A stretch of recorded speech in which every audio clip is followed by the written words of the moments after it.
My son looked at me with those expectant eyes, the colorful ball in his hand, and said the phrase that broke something inside me, "Mommy, come play," and all I could think was, I can't. This wasn't a lazy, end-of-day refusal. It wasn't a "not now, honey." It was a silent, brutal realization, a sentence my own body gave me there, in the middle of the living room on a sunny Saturday. I can't. The 3 words echoed in the silent space between his invitation and my paralysis. I saw him there, small, vibrant, a concentrate of pure energy, and I, the source of his life, his protector, his world, was an island of inertia. The distance between us wasn't mere meters. It was a chasm of physical capacity. And the shame I felt in that moment was as physical as the extra weight I carried around my waist, as real as the shortness of breath I felt climbing a simple flight of stairs. It was a shame that burned my face and chilled my stomach. I smiled, a weak smile that didn't reach my eyes, and said some excuse, something about tidying the kitchen, and I saw him wilt a little. The light in his eyes dimmed, and he turned to play alone. I stood there, still, listening to the sound of the ball bouncing gently against the wall, each thud a hammer in my chest. How had I gotten here? How had I, once a woman full of plans, who ran to catch the bus, who danced all night, who felt her body as an ally, become this spectator of my own life, and worse, my son's life? The answer wasn't simple. There wasn't a specific day I woke up like this. It was a slow erosion, a gradual surrender.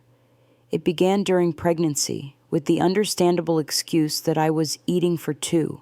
Then came the postpartum period, the sleepless nights, the fatigue that became my natural state. My energy, once a mighty river, became an anemic stream. And I adapted. I began choosing the shortest route, the elevator instead of the stairs, the car to the corner bakery. I started buying looser clothes, made of non-marking fabrics that hid the new geography of my body. I abandoned the tight dresses and jeans, and adopted a uniform of comfort that was, in fact, a uniform of resignation. The mirror became an adversary. I glanced at it, just enough to check if my hair was in place, but I avoided the direct encounter, the lingering gaze that would force me to confront the stranger within me, because that's how I felt, a stranger in my own skin. My body was no longer my home. It was a leaky house with faulty wiring, a place I lived for lack of options. And the attempts at reform, oh, the attempts. They came in waves of panic and determination.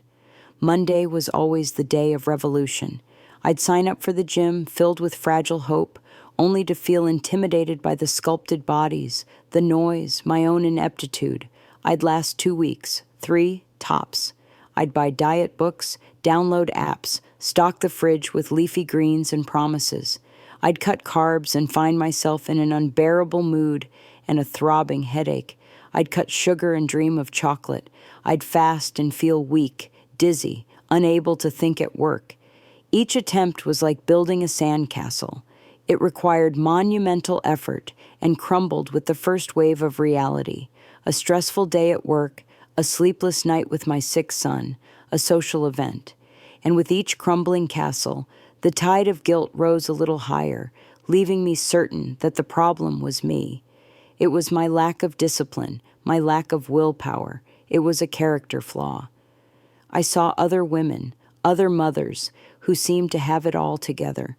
They ran in the park, posted photos of their healthy meals, and displayed a vitality that seemed like science fiction to me. What did they have that I didn't? What was so fundamentally broken within me?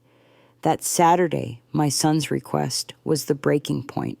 The ball bouncing against the wall was my wake-up call. I realized that my resignation wasn't just affecting me. I was robbing my son of his childhood. I was silently teaching him that his mother was a static figure, a safe haven, but never a partner in adventure. I was becoming a photograph on the wall of his life instead of being on the playing field with him. And if this feeling, this deep pain of being trapped in one's own body, of watching life unfold from the other side of an invisible glass resonates with you in any way, I invite you to stay with me. Subscribe to the channel and turn on notifications, because the journey I'm about to share, the journey that began in that exact moment of despair, could be the map you didn't know you were looking for to get out of where you are. That night, after putting my son to bed, I didn't turn on the TV. I didn't open a food app. I sat down with my laptop and for the first time didn't search for how to lose weight fast. I searched for, why am I always so tired? It was a small change, but it changed everything. It was the beginning of the end of my war against my body and the beginning of my quest to understand it. I was at rock bottom, but for the first time, instead of trying to scale the smooth walls with my nails, I decided to study the geology of the place. My search for, why am I always so tired, led me down a path I never imagined. A rabbit hole opened up that showed me my problem wasn't a simple matter of calories in versus calories out. It was much more complex, much deeper, and at the same time, terrifyingly logical. I began reading about the modern environment, about what scientists call the obesogenic environment. I discovered that we live immersed in a world that, by its very design, conspires against our health. It was the external villain, an invisible and omnipresent enemy. I learned about the hidden sugars in practically everything processed. The whole grain bread I ate thinking was healthy, the ready-made tomato sauce, the light yogurt. They were sugar bombs in disguise, causing insulin spikes and leaving me hungrier and more tired shortly afterward. It was like trying to put out a fire with gasoline.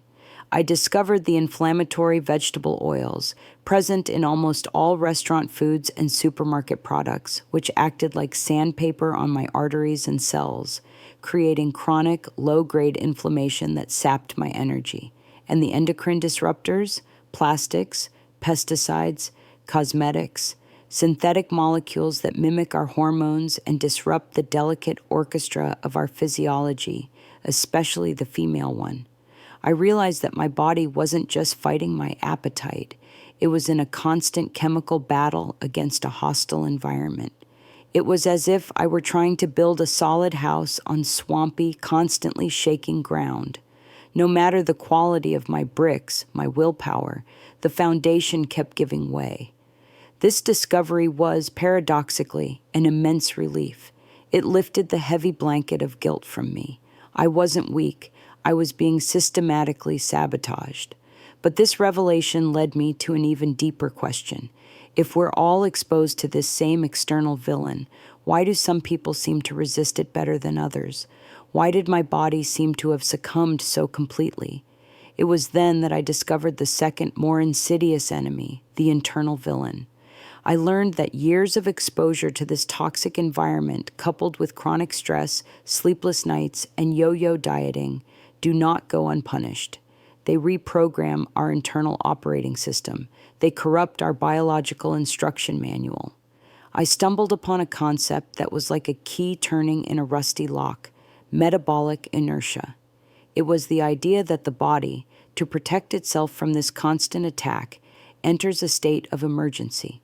It becomes resistant to its own insulin, meaning sugar can no longer enter the cells for energy and ends up being stored as fat. Metabolism, instead of being a furnace that burns fuel, becomes a safety deposit box, storing everything for an apocalyptic future that never arrives. My own fat cells, I read, weren't just inert deposits. They produced their own hormones, like leptin, which should signal satiety to the brain. But my brain, bombarded by inflammatory signals, had become deaf to these signals.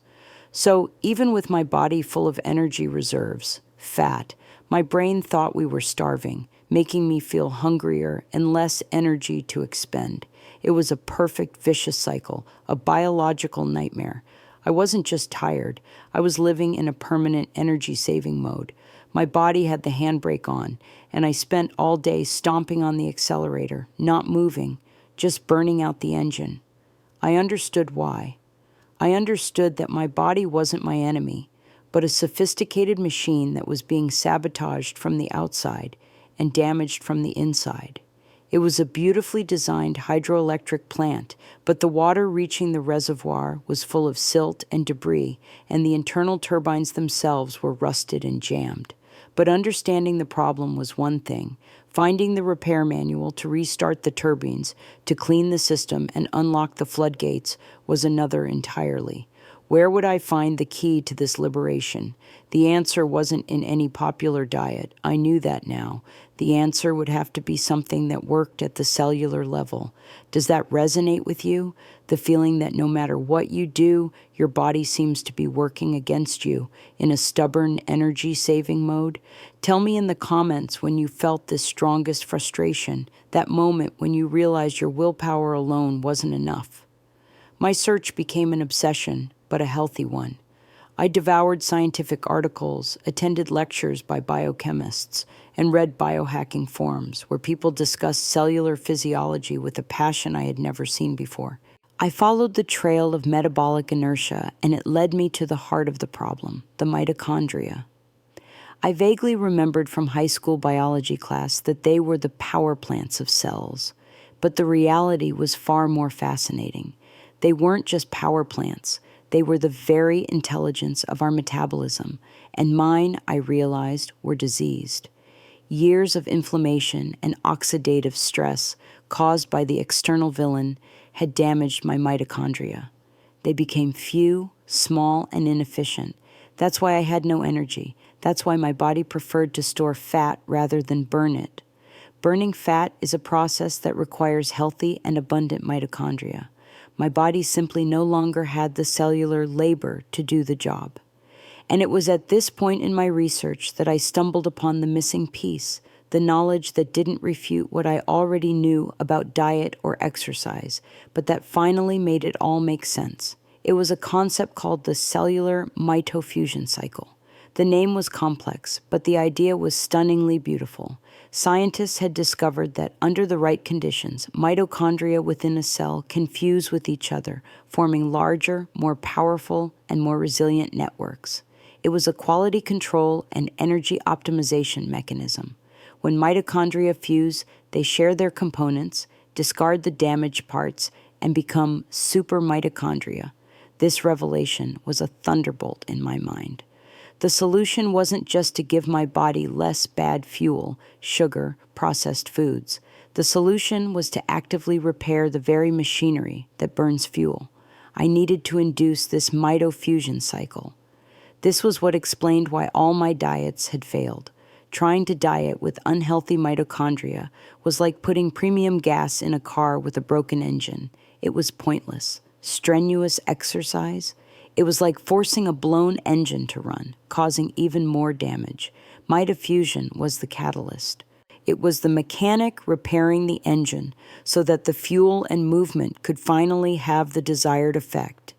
And it was then, in the middle of the night, with dozens of tabs open in my browser, that I found something that made me stop breathing. It was a post on an old health forum from a woman with no name, no photo. She didn't use complex scientific terms.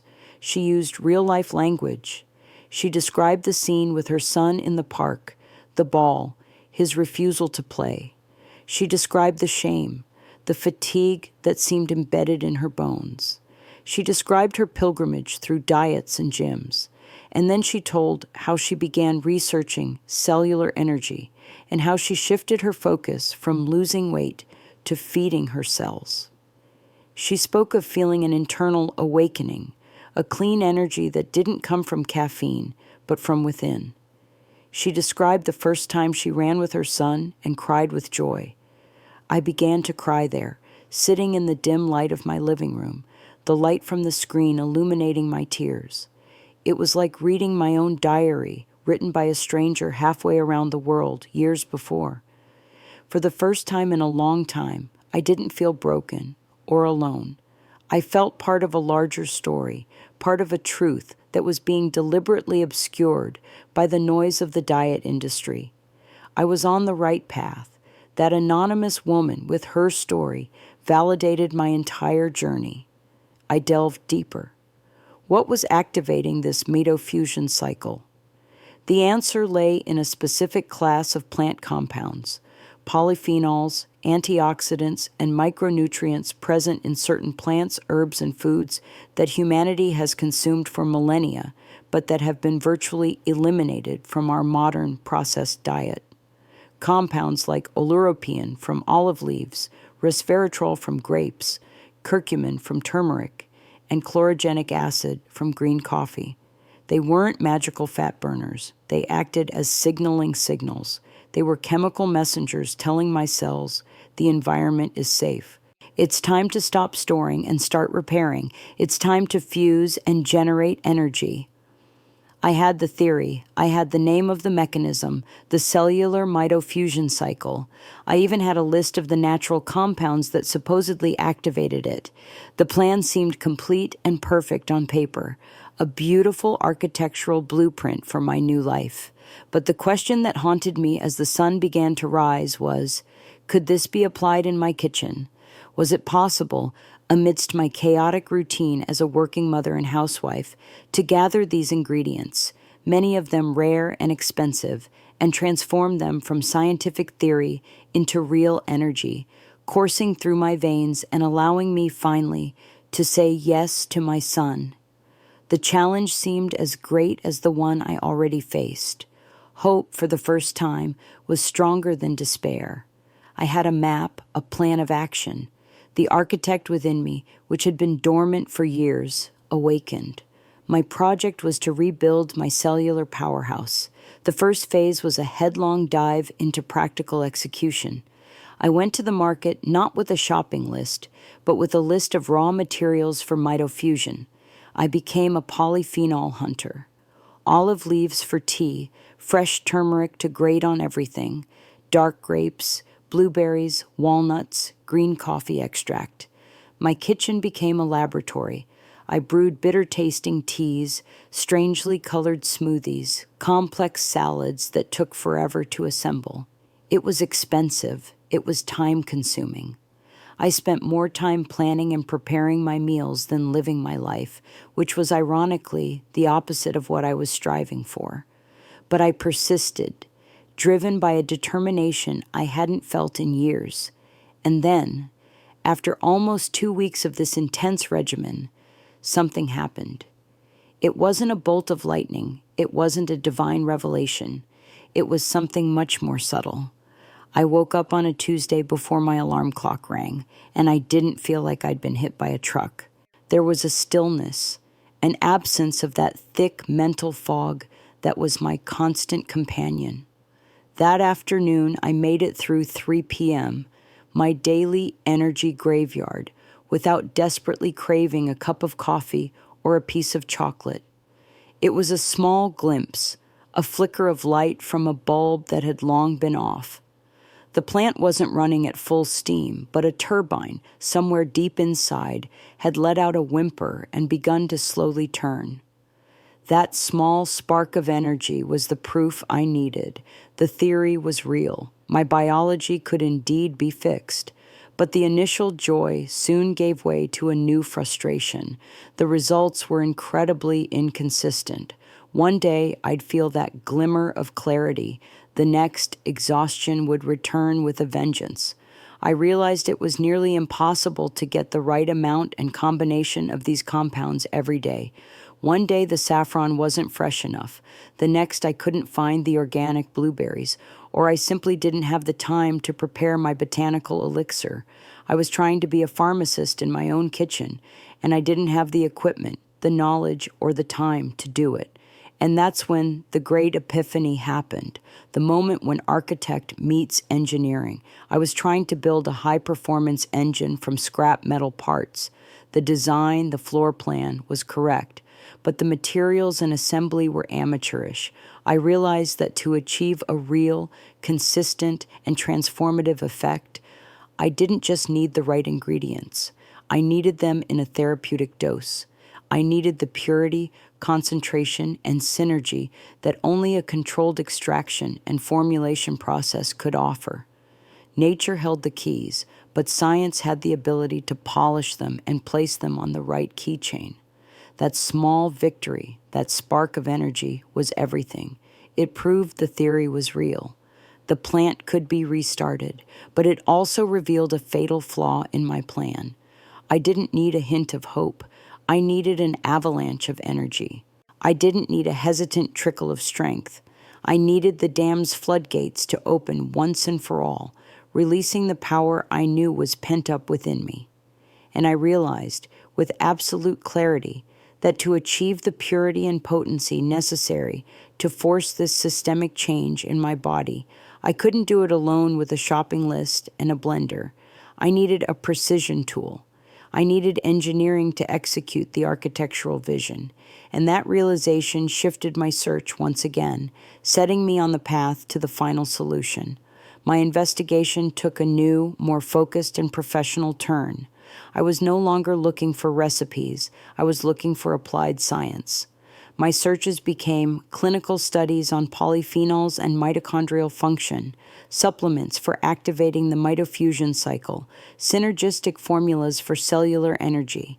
I left cooking blogs behind and immersed myself in scientific databases and the websites of biotechnology companies that were at the forefront of this research.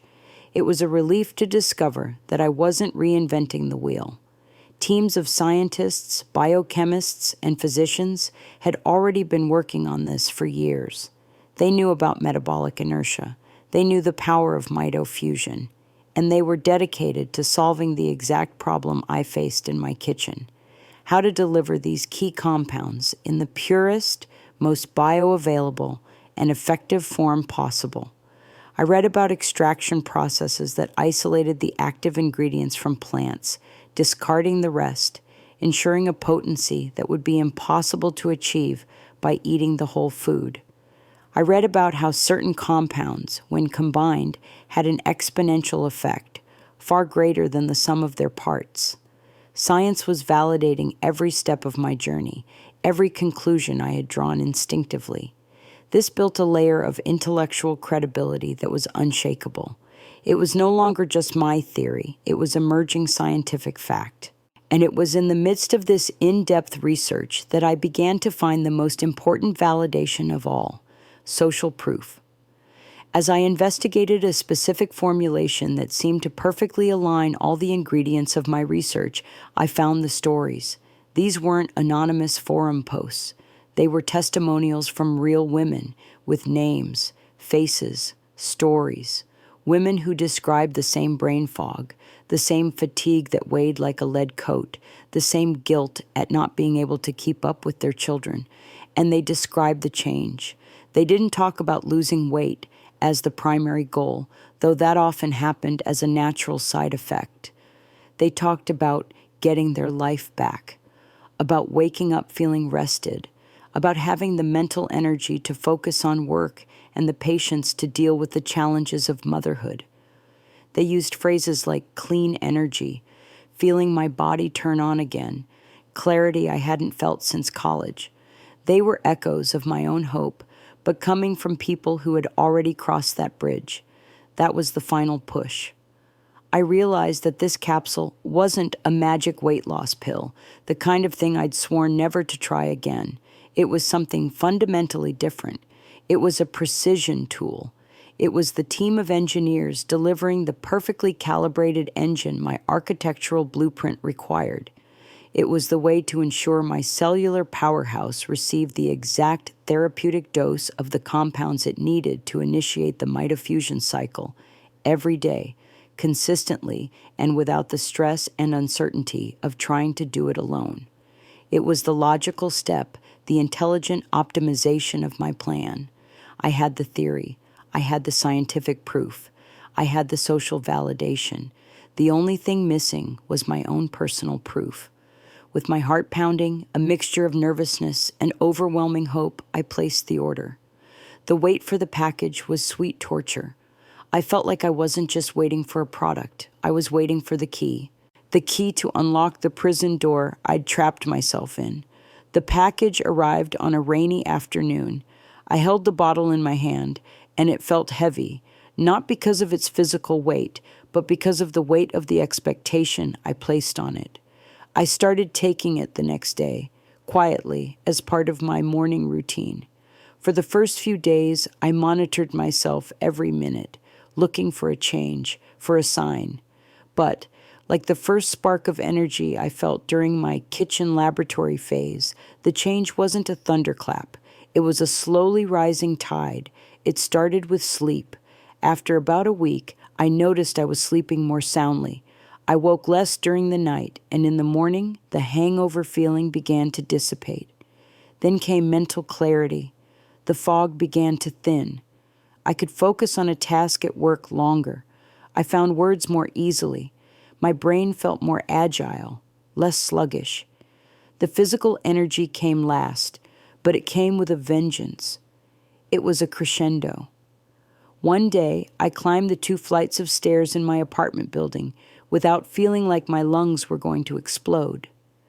Another day, I spent an entire Saturday running errands, cleaning the house, and by the end of the day, I was tired, yes, but it was a good kind of tiredness, a tiredness of mission accomplishment, not the paralyzing exhaustion I knew so well. And then it happened, the moment, the catalytic tipping point. It was about 3 weeks after I'd started.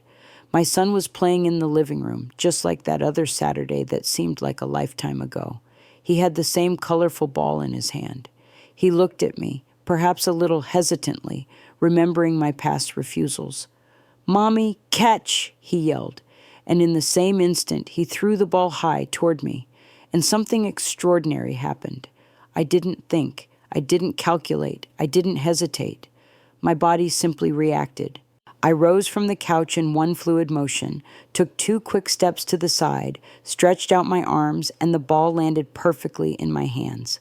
I looked at the ball, looked at my son, whose face broke into the most radiant smile I'd ever seen, and I started to laugh. A laugh that came from deep within me, a laugh of pure, unadulterated joy. My heart was pounding, but it was from euphoria, not from exertion. In that moment, laughing in the living room with my son, I understood the abysmal difference between surviving and living. And if you want to feel that difference, if you long for that kind of moment, sign up now if you haven't already, because what I'm about to tell you next is the most important step of all. And that's why I stopped my story here. I need to pause the chronology, because that moment on the living room rug wasn't just mine. It belongs to every woman who has ever felt too heavy to play, too tired to live. I spent months in the dark, researching, trying, failing, and finally understanding the map of our bodies. I was the guinea pig, the curator, the architect, so you don't have to go through all of this. Your body right now is like a magnificent hydroelectric power plant with a giant reservoir brimming with stored potential energy. But the turbines, your mitochondria, are clogged with the rust of inflammation, misinformation, and metabolic inertia. You're trying to generate electricity for your life with the power plant's emergency brake engaged. Every effort is 10 times harder. The solution I've found, this precise formulation, isn't an external energy source. It's the high-performance lubricating oil that unlocks these rusty turbines. It's the key that deactivates the emergency brake.